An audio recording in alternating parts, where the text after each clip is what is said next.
Thank you for coming. You're so welcome. Good to see you. I've been thinking I hadn't seen you forever. Been hiding.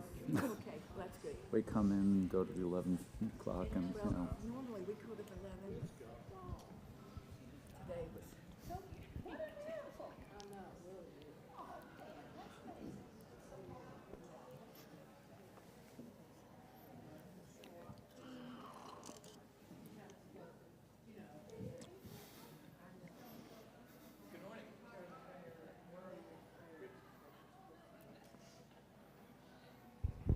Okay.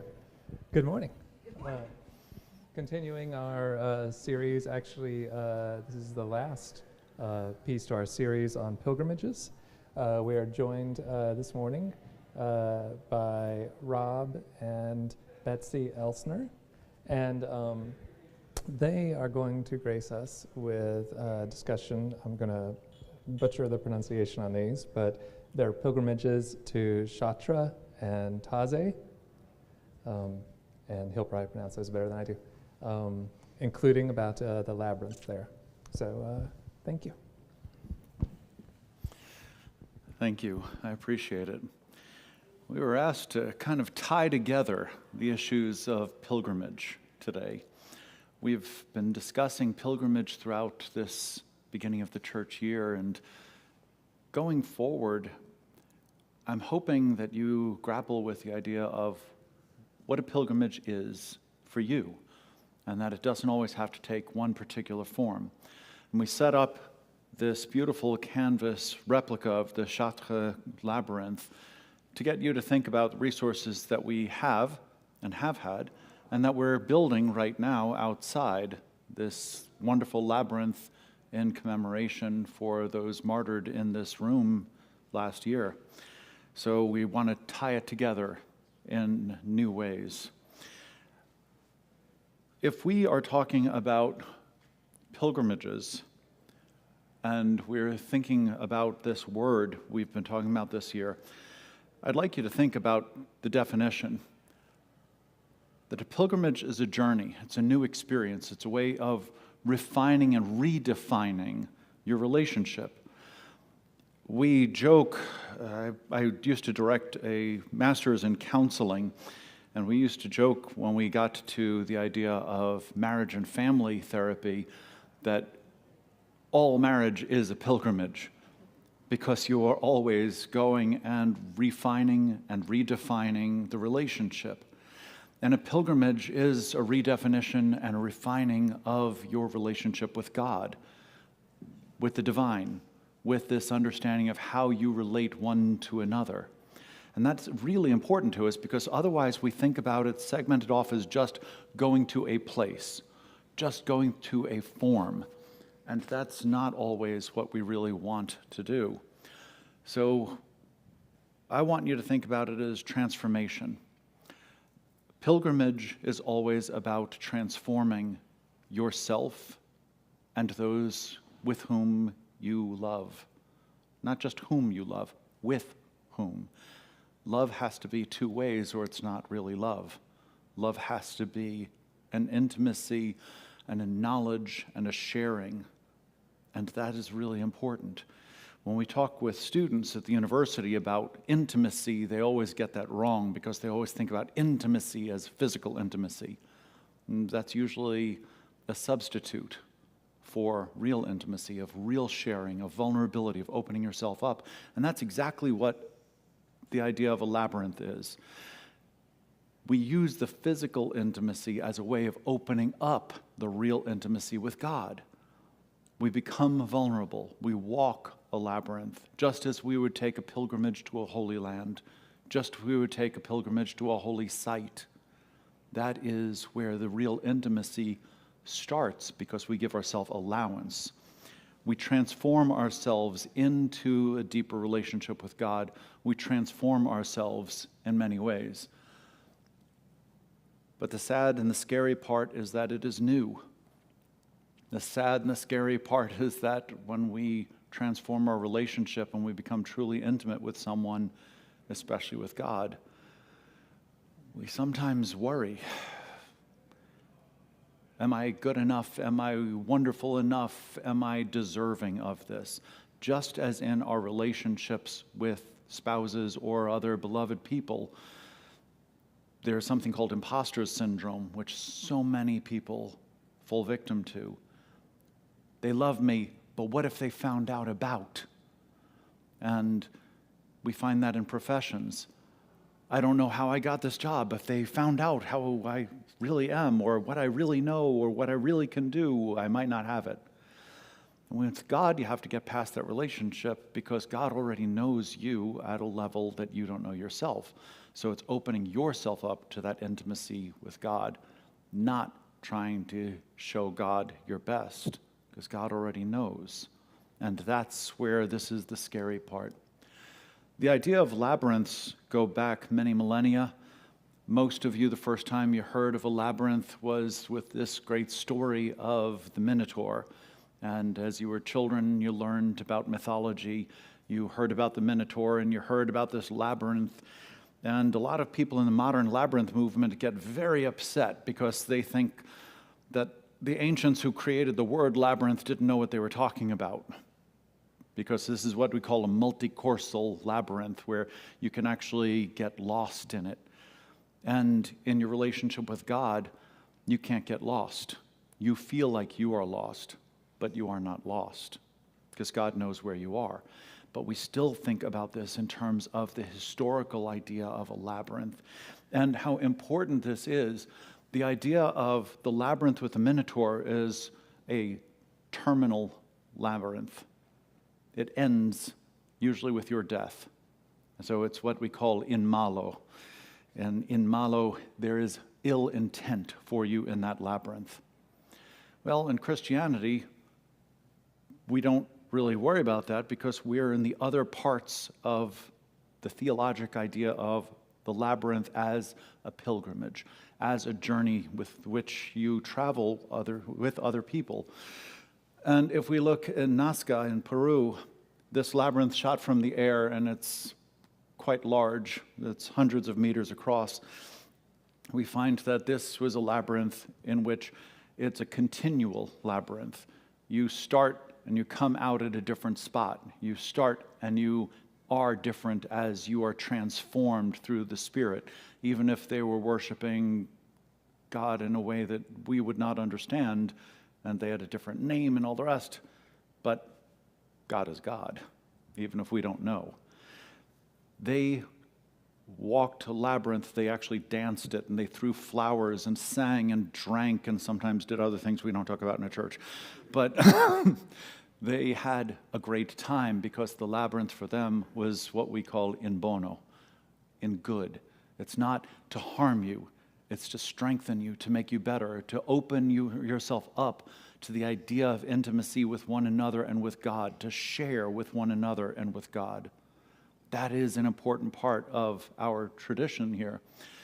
And if you stop and think that the oldest labyrinth in the church was built in North Africa in 324, this is the very beginning of Christianity as a legal religion. Remember, Constantine, the emperor, only legalized Christianity after he converted, basically at the Malvian Bridge in 314, but this idea of legality, and all of a sudden, churches can be built out in the open instead of hiding in houses, that we can actually create things to worship God and center people on God, the focus on Jesus, the focus on community, the focus on love.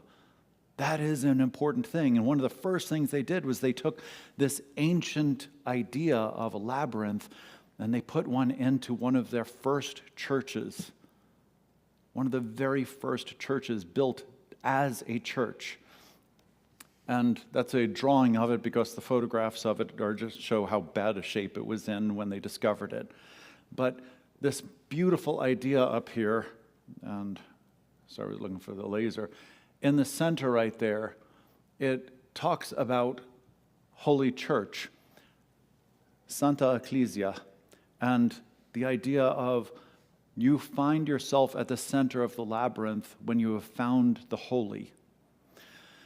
If If you think about the word holy, we talk about this occasionally in the Episcopal Church. We don't talk about it much in a lot of others. Holy means separate. Holy means dedicated. When the rabbis would bless at the very end of almost all the blessings, the singing of Havdalah, for example, the very last thing, "O Lord God, you have created the holy and the unholy. Make us holy." How important that is. And at this labyrinth, we find the purpose, that center, is being separated from the world, but it's not being away from the world, it's being in the world, but being separated from the bad parts of the world, being separated from the evil of the desire, the jealousy, the hatred, the animosity, the ideas of other people being lesser than. The focus of Holy Church is to find that idea that has been put forward, that you cannot look into the eyes of someone whom God does not love, that all people are children of God and all are beloved. That's the point of Santa Ecclesia, being in the center of the labyrinth in Centra Respiratus Church. How important that is for us. It did have a lot of the ideas of the early church. You know, all churches were oriented east and west.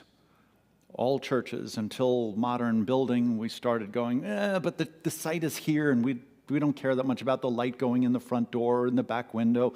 We don't care about that. It's, here's the street, and that's the more important part.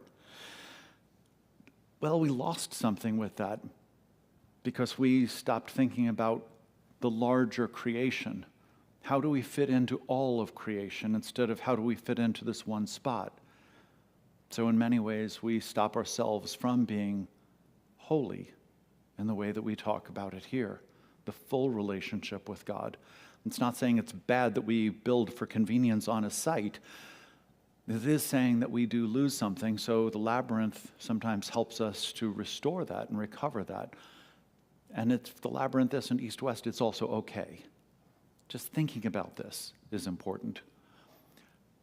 I talk about pilgrimage and my time in France because I went there seeking a different kind of pilgrimage. I was on pilgrimage of food. I was on pilgrimage to find myself. I was not expecting that pilgrimage would be what it was. I fell in love with Paris. I fell in love with this idea. I had never spoken French except for what was on a menu. And the idea of Paris itself was that here is this wanton, strange place. I didn't expect it to be the place where I retouched with literature and poetry and came back to the church. Because for a while I just went to church to sing in the choir. I went to church because it was comfortable. I didn't go because of being holy and in relationship with God. And then something weird happened. I fell in love. And that pilgrimage of marriage, that pilgrimage of relationship, that pilgrimage of growth and of transformation and growing in faith and spirit happened. And we still make pilgrimages. This was, 30th anniversary? 27th? I forget what, 27th anniversary, 25th anniversary. And she forgives me for getting things like that. That's important. I don't put time and date stamps on photographs. I really should. Paris is my buried life, and everything becomes Paris in the spring because of transformation, because of the idea of opening yourself to what new pilgrimages there are, how to get back in touch, how to transform again and again. And during that last trip, that last trip, we went and we made several other pilgrimages. We went on a pilgrimage to the Loire Valley, which is one of our favorite wine regions. We're Episcopalians, we can talk about this. But it also was a site of Chartres Cathedral. And growing up as a son of an Episcopal priest in New York during the 60s and 70s when labyrinths were coming back into vogue and people started rediscovering them and planting new ones. It was an exciting time that I've grown up with and always hearing about Chartres. We went on pilgrimage to Chartres Cathedral, and this amazing spot not far from Paris where this gorgeous, gorgeous cathedral is, and inside of it is this labyrinth, which we have a replica of here in canvas that we roll out. And the cloth labyrinth is still a centering way you can focus yourself in prayer on God. And later on, we invite you to walk it. Just please take off your shoes. There are socks over there if you don't have socks on. But we want you to think about this idea of going back and forth, because almost all of the prayers and the Psalms talk about make straight the way of the Lord. Lower the hills, fill in the valleys. But that's not what our lives are. Our lives are full of twists and turns. And some people don't respond and they don't transform. So they stop playing the game. And they lose themselves and they stay in the camp of unholy. Whereas the labyrinth helps teach us, you might go back, you might go forth, but continue the journey and have faith that you get to the center, and at the center is this beautiful, deep relationship with God, and that it's worth persevering to get to. Unfortunately, while we were there, I did not take any photographs because I was present in the moment. I am not one of those people who pulls out a camera for everything. We live by our phones, and I forget to take photographs. And there are many occasions in our lives that we don't have pictures of because we were living in the moment, and I would rather that. So I grabbed some pictures from the internet just so that you could see Chartres and this labyrinth inside of the cathedral. It had been buried for a very long time because they put in wood flooring. They wanted to cover up and make it a little more utilitarian, a little friendlier, a little warmer. So they covered up the labyrinth for a couple hundred years. And then people discovered it again. And they started saying, wow, this is an amazing thing.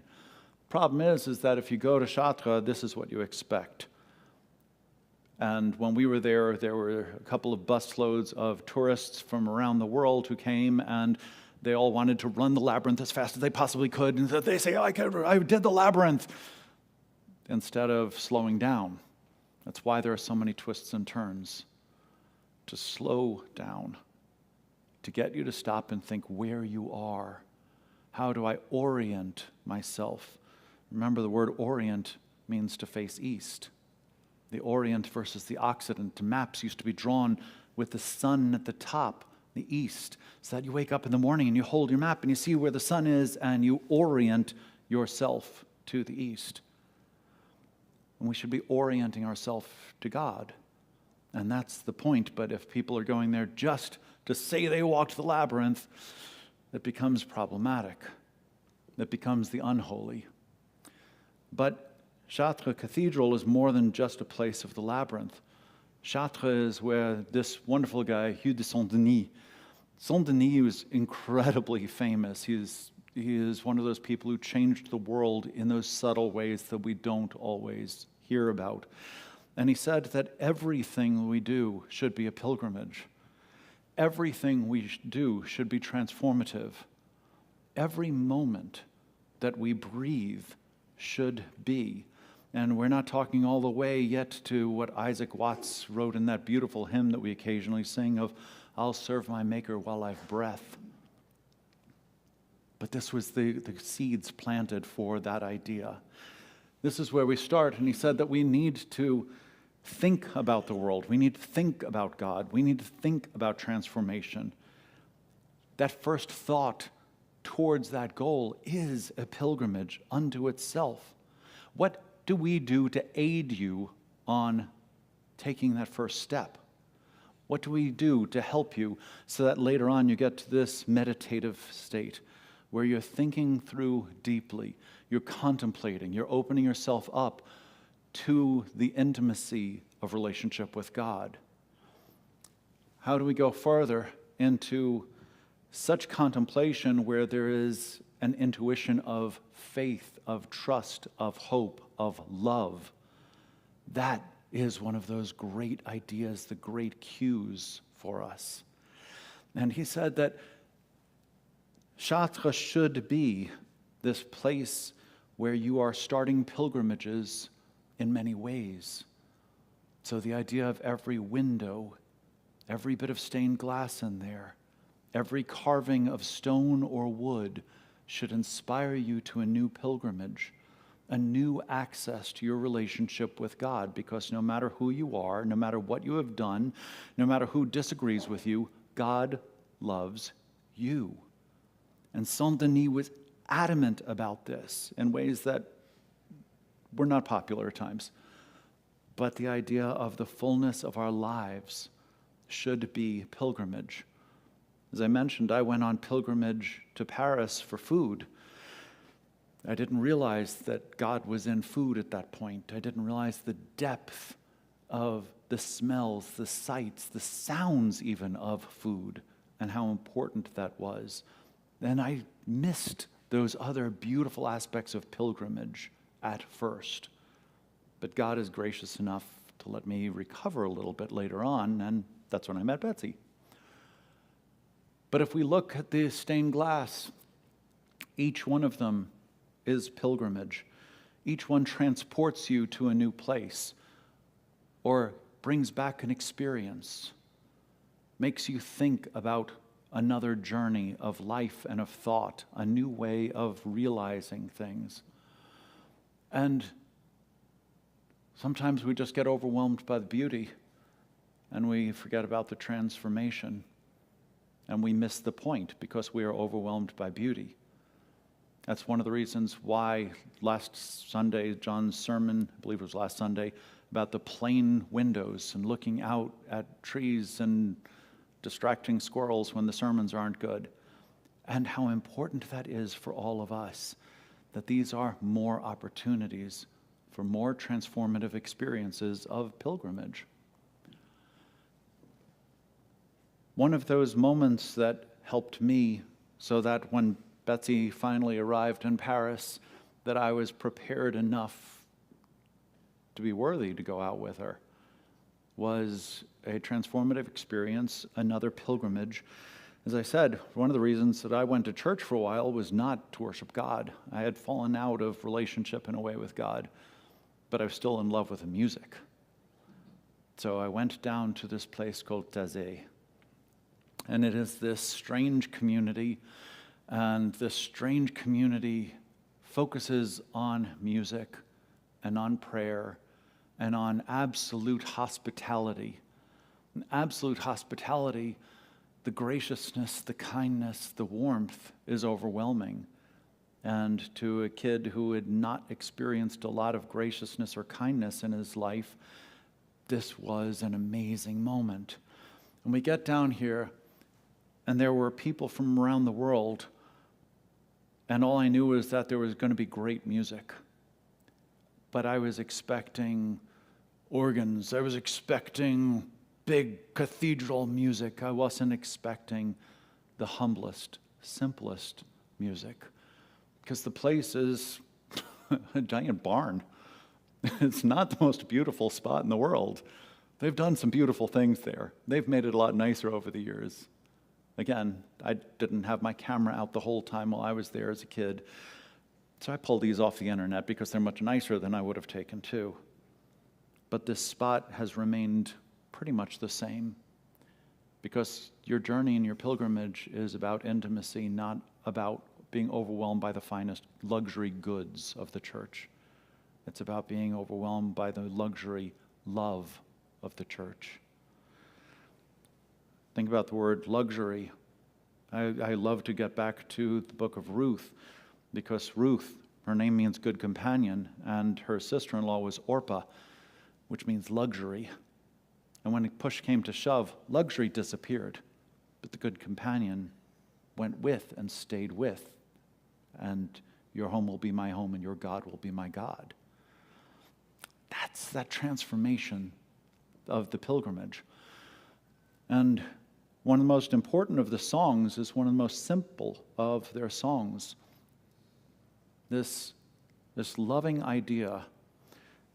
And if you read along, if you're not familiar with this or with the Latin, ubi caritas, where there is charity. But charity is a weird word because it's also caring, and it's also one of the most important words for love. Where there is charity or caring, and there is love, amor being all forms of love rolled into one. Amor is not just passionate love, it's not romantic love, but it's so much more than that. Where there is caring and absolute love, where there is caring, God himself is there. And what I want to do is actually go on a little bit of a pilgrimage with you right now. Do any of you read music? None of you read music, really? We're Episcopalians. You at least can follow along in the hymnal somehow or other. So I want you to just listen, and if you can, join along, all right? I had to decide where to pitch this. I'm going to pitch it a lot higher than normal. Ubi caritas et amor, ubi caritas Deus ibi est. You got that? Try and sing along with me. Ubi caritas et amor, ubi caritas Deus ibi est. So even though it's in another language that you may not understand, that is a bit of a pilgrimage where you're opening yourself up to the possibility for transformation. Because sometimes if we hear the same words in a different way, we're more receptive towards them. We think a little bit more deeply because we don't know them. So we delve into them a bit more. What is this idea of love? What is this idea of caring or charity? And why does it not have the same words with the same meanings? But stop and think. Well, here in the South, does love always mean love? Is love always romantic love? Oh, I love that pie. Oh, I love your shoes. I just love that game. I love Samford. I love Alabama. I love Auburn. I love Carolina. I love whatever. Love doesn't always mean love. Okay, I'm not going to say. You can say it out loud if you want to say you love that other place, wrong color blue. But we have to have our rivalries and fun. What is the transformation of the words? If any of you read music, I want you to think about this as a pilgrimage. Let's sing this again. And I want to sing it twice. And if you can sing the parts, I want you to sing your part, okay? And the second time, I want you to think about where you deviate from the music, because that's part of what Taizé is about. I was blown away because I had sung cathedral music. I was raised in cathedrals with smells and bells, and I love my Jerusalem incense. But I had never heard 17-part harmonies before. So the first time through, if you can read the music and sing your part, sing your part. The second time through, I want you to follow the Spirit. And it might be absolute cacophony, but that's okay. Because that's what pilgrimage sometimes is. Messy, and in its messiness, it becomes beautiful. So let's go through. And I'm just going to, on the first one, sing the melody, okay? Ubi caritas et amor, ubi caritas Deus ibi est. Sing the parts or the melody. Ubi caritas et amor ubi caritas Deus ibi est. And the more voices that join in and find their own path, the more beautiful it does become. And every time that we sing a hymn in church, it should be its own pilgrimage. Every time that you take the bread and the cup, it should be its own pilgrimage. That moment of love, of healing, of community, all of that. That's what the church is supposed to be about. Every trip we take, it doesn't have to be to the Holy Land to see where Saint so-and-so did such and such. The pilgrimage is always in our mind and in our heart. And if we wrestle with that, we find any pilgrimage we take in word, in thought, in deed, to be true and to separate us and put us with God in the holy. Thank you.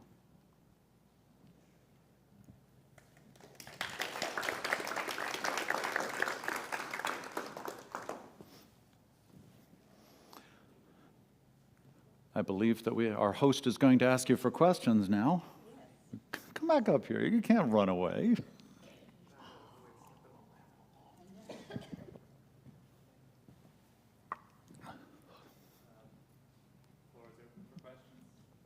Or comments. Or, if there are not, we can also remind you, take a few moments. If you have socks on, just take off your shoes. If you don't have socks, there are clean socks over there. Try walking the labyrinth. When you do, if you've never walked a labyrinth before, open yourself up to prayer, whatever it is. We said the 23rd Psalm today. Only for about 110 years have we used this 23rd Psalm for funerals. Before that, it was to remind you of pilgrimage. Walk through the valley of the shadow of death. That's every day in most of the world. Fear no evil. That's an aspiration that we go on pilgrimage for. Turn on your own microphone. AV person doesn't get the mic on. Uh-oh. I did have a question, and that's what I was looking for, guidance on the labyrinth. I had heard before that you start with a question Yes. or a problem, say you're having a dilemma, and you start and you kind of focus on that, and through the labyrinth you become peaceful and then hopefully find wisdom. But what direction can you give us beyond take your time when you're going into a labyrinth? Start with the prayer that is simplest for you, even if you don't know the words. That's what St. Francis was famous for saying, and people misquote him. He never said, praise God or preach the gospel in all things, and if necessary, use words. He never said that. He said something sort of like that, though. If you read his rule, the third rule, I believe it is where it comes in that we can kind of interpret as praise God in all things, if necessary, use words. It's a transliteration. It's what he should have said. But the idea of starting with the idea of, what do I need help with, God? What am I willing to walk for? What am I willing to? And it could be an issue at work. It could be a child. It could be the relationship. It could be, issues of justice, of transformation, of whatever it is. And you start there. And if you don't know a prayer that's appropriate, well, Jesus gave us a really cool prayer. People don't always stop and think about the pilgrimage of prayer with the Lord's Prayer. You ever think about that as pilgrimage? Our Father, who art in heaven. Up there. We're not there yet. We don't understand what heaven really is. But hallowed, blessed be your name. Then this other pilgrimage, thy kingdom come, Thy will be done on earth as it is in heaven. As, this unbelievably important word. It's saying, let's go on this journey together. Let your kingdom here on earth be like it is in heaven. What an amazing concept. And we miss that all the time because we're rote memorization, not thinking, not feeling. In Matthew, when the Lord's Prayer is given, it's the same thing later on with this conditional. And that's where we start this labyrinth with if you start with the Lord's Prayer, if you don't know what else. Forgive us our trespasses. Yeah. As. And right after that, by the way, if you get to verse 14 and 15 there in Matthew, right after the Lord's Prayer, it says, for if you do not forgive the sins of others, the Lord will not forgive yours. It's a very important conditional. And that's part of the labyrinth. That's part of the pilgrimage as well. CJ, you had it. I was just going to offer one of the things that helps me slow down when I'm doing the labyrinth or whatever is to use my breath when I say the Lord's Prayer. Yep. So when I say Our Father, that's my in-breath. Yeah. That's a wonderful way. The next couple of words may just be my out-breath. Yeah. So it slows me down and it helps me be more intentional about the words. Do you ever sing the Lord's Prayer when you do it? I have. It doesn't matter which tune, by the way. Even if it's just a chant, it's a great way to do it. Our Father, who art in heaven. It works beautifully. It's a lovely way. Thank you, CJ. Anytime that we can focus on what is the relationship with God. We haven't sung it here, but almost every Episcopal church I have ever been to over years of life, we have had Maurice Green's beautiful anthem. I believe it was the 1700s he wrote it. It might have been 1600s. I'm not a musicologist. Lord, let me know mine end and the number of my days. And how gorgeous that is. We understand our own mortality. And if you stop right before that and you go, Lord, I'm only on this planet for a while. Have it be to your glory. Let me get past these issues which I think are the end of the world, because they're not. The end of the world is something yet to come. That is something that we look forward to. The idea of stopping and focusing. If it's about a friend who's in pain, Lord, let me understand. I know my pain, but I don't understand their pain. When my mother died, people came up to me and were like, I know exactly how you feel. And I was like, do you? Do you? You can't know my relationship with my mother. I don't understand your relationship with your mother. How dare you say that? I didn't say how dare you because they were trying to be kind. But yet we miss that. So my first labyrinth after she died, I actually stopped. Opened myself up. The idea of St. Francis' prayers, the idea of, Lord, make me an instrument of your peace. Because I really wanted to backslap him right then. Lord, help me understand. Lord, give me humility so that I'm not arrogant enough to think that I understand someone else's pain. I can sympathize a bit. I might have had some similar experience, but it's not the same. And I can't understand, our kids aren't perfect. We have problems with them, of course, as they're human. But because we've had problems, I can't understand everyone else's kids' problems. I think our marriage is close to perfect, but it's not perfect. I can't understand what else other people's marriages are unless I really get to know them and open myself and make myself vulnerable enough to listen to them. Tertullian was credited, I've never found it in his writings, but he's credited with saying, Lord made humanity in perfect proportion with 2 ears and 1 mouth. And one of his later students said, you optimist, you're so naive. Lord gave you 2 eyes, as well as 2 nostrils and 2 hands and 2 feet to go along with those 2 ears, and still only 1 mouth.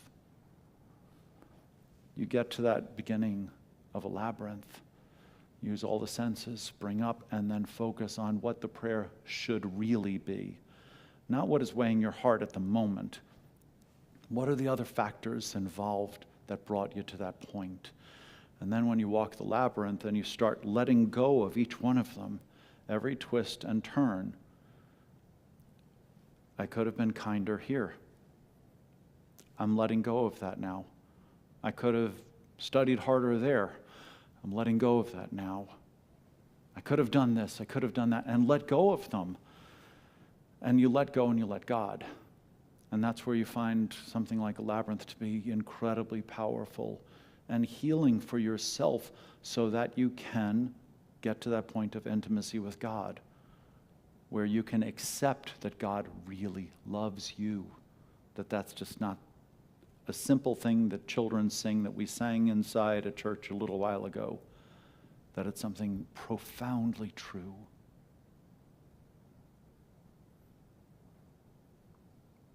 Anything else? All right. Thank you, I did have one more thing. Go ahead. Because I think something that you notice, as you get, it becomes uncomfortable, and I think that's important in a Yeah. relationship, is getting to that uncomfortable moment. Because Yes. you make the turns and you think, oh, I'm almost there. Just like in life. You think, oh, I've almost made it to whatever season I'm supposed to go, and then all of a sudden you turn and you head away from the center again. So I think there's so much there, being Yes. comfortable. If you are completely comfortable, it means that you're oblivious. I don't remember which hymn number it is in the hymnal, but there is one of the most profound moments in the Episcopal hymnal. It says, "The peace of God, it is no peace, but strife laid in the sod." We really start to think about what is the peace of God. We pass the peace. We don't read the Bible because that says, give the kiss of peace, and you don't see people kissing each other in church. It's the holy handshake, which we replace kiss of peace with. There should be the tension. There should be the difficulty. There should be that moment of discomfort. Oh, that one, now it's on me. Oh, that problem, yeah, I caused that. There should be the discomfort. And if there's not, why are you lying to yourself? Become intimate with yourself. That's where this really becomes a tool to help and to serve. Thank you. Oh. I want to say that, let's see if this works. It works. I really haven't ever read this before, but I have experienced the fact that it takes about 20 minutes to go into the labyrinth and back out again, walking at a very, very thoughtful kind of way. You don't just run through it. Right. And also, centering prayer, the format is 20 minutes. And also, it takes about 20 minutes to go through the rosary beads. Mm-hmm. So there is a wonderful form that is eternal and there somehow. So think on those things. Absolutely. Why do you rush through church? Too many of us disappear as soon as the 11 o'clock. I usually go to the 11. We usually kind of disappear so that we can try and beat the Methodists to the restaurant for lunch, instead of stopping and saying, I'm in this community, this weird, wonderful place called St. Stephen's. Do I stop and focus on the other people here whom I say are my sisters and brothers in Christ? But we're in such a rush world. The labyrinth, we don't go through for the right reasons. You're exactly right. We rush it. We don't go through and stop. And each turn, I have a habit which is sometimes really obnoxious to other people if they're on the labyrinth at the same time. I stop at each turn. And I stop and I say a separate prayer. for where I am, where I have been. And it's not like, the Pharisee in the front of the church or the front of the temple, oh, thank you, I'm not like that sinner in the back. That tax collector, it's actually stopping and making sure I recognize the word for tax collector and the word for sinner are the same, and I am the sinner. And I have to stop at that moment and recognize what my problems are. And sin is a problem in the Episcopal Church. We don't talk about it much. We don't want sermons on it. When I preached for Trinity Episcopal Church in Abbeville, South Carolina for 3 years, was it? 3 years that I had the pulpit there. It was constant. Every time I made the mistake of talking about sin, they were like, it's okay, we understand, but we don't like it. And that is a hugely important thing for all of us. Slow down, think through, actually understand the feeling of caritas et amor. And we're out of time. Thank you, everybody.